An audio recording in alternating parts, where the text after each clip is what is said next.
Right then guys, how's it going and welcome back to another Euros 2020 fantasy football video. It is time for the semi-finals and can you believe it, England are going to be there as well. Let me know how you're doing with your team. Let me know whether you had fun at the weekend. I know I definitely did on Saturday night. There isn't too much in terms of changes going into the semi-finals because we only have 4 teams to pick from now, so the variety on choice has definitely gone down. We have Italy players, Spanish players, English players, and Dutch players, Denmark. So I'm going to, as always, take a quick look at the league. I am posting this a little bit later than I would have liked, so I'm going to rush through it a little bit. Take a look at how I did in the quarterfinals and what I am going to do with my team ready for the semi-finals. So let's jump straight into the league. Top spot is Cool Dude. Well done to you, mate. 63 points that week. Gangsters Allardyce with a massive 79 points. Penandez still up there with 62. It's tight. 7 points separating the top 3. And as always, if you're on this top page, then well done, because you are doing better than me. As I say, let me know how you're doing overall and how you did in the quarters. And if you're going to maybe go for it in the semis, because I think there's a lot of players people will pick. Are you going to be someone who's going to risk it and go for someone different? You can see here I am down 98th place with 49 points. I did not have too good of a quarterfinals. Harry Kane did save me in the end, if we're being honest. I had quite a lot of Spanish players, and although they did win, I didn't have Alba, who scored, so I didn't get any clean sheets, didn't get any goals. I had Morata in, who did nothing and got taken off after about 60 minutes. Thankfully, my England players managed to save me a few points. But as I say, if you're not in the league already, then jump in. It's still not too late. Cool Dude's team. Lukaku, you see, he pulled in some points before he went out. Came with the goals. Insigne, Spinazzola, again, he's been a very popular choice for a lot of people, and despite Italy going through, he is now out with a quite serious injury, so I think he is going to have to get moved out. And Luke Shaw, again, doing the business. I couldn't afford him. I said it in my last video, I wanted Luke Shaw. I had to go for Stones in the end, who got half the amount of points. But yeah, well done to you. As I say, if you're not in the league, jump in. Take a quick look at the 2 games that I've mentioned already. So that's what we're choosing from. You know, in terms of the games, the outcomes, Spain I did predict to go through, the just amount did it, and I also predicted Italy as well. I think they've been really good this tournament. I think that was 50-50 and Denmark did it, and England not only winning but scoring 4 goals is quite nice going into the semis. And then, as I say, for this game, remember, the deadline for these games is actually the day of the time the game starts. So Italy versus Spain, if you're picking your Italy or Spain players, or maybe both, you know, you can check before the kickoff to make sure the players you've put in are actually playing.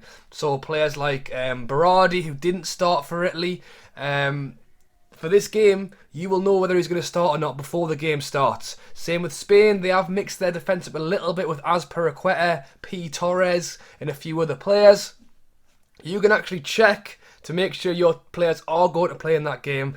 And then it's similar for England-Denmark, but by that point the transfers are done, but you can still see the starting 11, and if you've got those players on the bench, maybe Gareth went for Sancho or Saka and you had one or the other, you know, you might decide not to bring them on in your first 11 if you've got players who already did quite well. And then take a look at how I did with my team. As I say, the England lads did save me a little bit because otherwise I did not do too good. You can see here, no points down on the subs bench. I actually didn't have enough transfers to actually fill my team with players. I ended up just having the 11 on the pitch. Had Morata captain day 1, who did nothing again. How long did he even? 54 minutes, you know.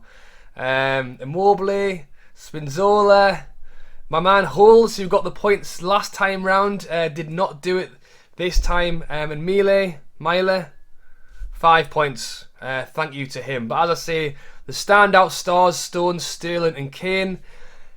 And I'm hoping they're going to be again for the semi-finals. So as always, I'm going to take a quick break to make the changes to this team. And I'll let you know what I did. Again, as I say, there isn't too much to choose from, so I don't think I've got to think about it too much. And I'll be back in a minute.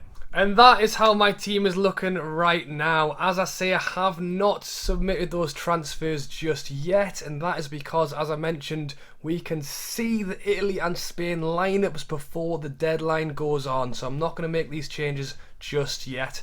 I should say I didn't mention we have 5 free transfers moving into the semi-finals, and in fairness, that is almost enough to actually get my full 15 players to be playing players. Unlike in the quarterfinal where my whole bench hadn't even qualified for the quarterfinals, I can almost get there with my 5 free transfers. I've not put them all in, and to be honest, that is because I need to see the lineups in the Italy-Spain game. We also have Berardi in there, who, as I mentioned, did not start the last game, so it could well be that he might need to be one of my transfers as well. I've basically got 1 left, and as you can see here, the transfers that I've made are Maguire, Pickford, Shaw, all in, along with Insigne.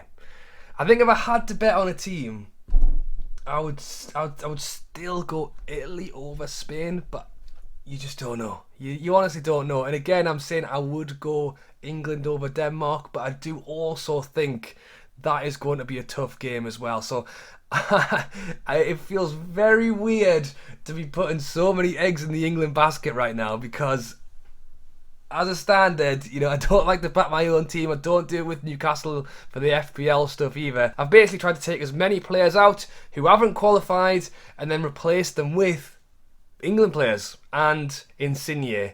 And as I say, I do have another transfer. The thing is with England, and the reason it's slightly worrying, is because I've already got Harry Kane, I've already got Sterling, and as much as I'd love to potentially go Sancho, Saka, you know, Rice and Phillips defensive midfielders, Henderson defensive midfielder, I'm not really feeling that. So really it's who's going to play with Kane and Sterling, and we aren't probably going to know that until it's too late. So with that, you're then thinking not really the holding midfielders, and then I'm thinking defenders. So I feel like I've gone quite strong on an England defence where we could well not only concede one, but we could go out as well, and that leaves me with a very tough road into the final. But as I say, you've got to back the teams you think are going to win it now. There's only 4 teams to choose from. I do have 1 Denmark player, so if it does go that way, I'm covered a little bit, and then depending on Spain, Italy, I'll have a few players there. But yeah, I've backed it for the final for England, so fingers crossed. Not only is it good for this, but is it just good as a fan in general? But yeah, let me know down below, what did you think of the quarter-final games? Have you heavily backed a team that you think is going to make it to the final? Is it England? Is it Denmark? Is it Italy or Spain? Let me know down below. But as I say, I will lock this in closer to the time. I will find out what the Italy-Spain lineups are and make sure the players I've got on there are definitely playing before I make those changes. But yeah, thanks for watching as always, guys. Drop a like, subscribe, and I will definitely be back ready for a video before the final. Fingers crossed it's going to feature England as well. Alright, catch you later.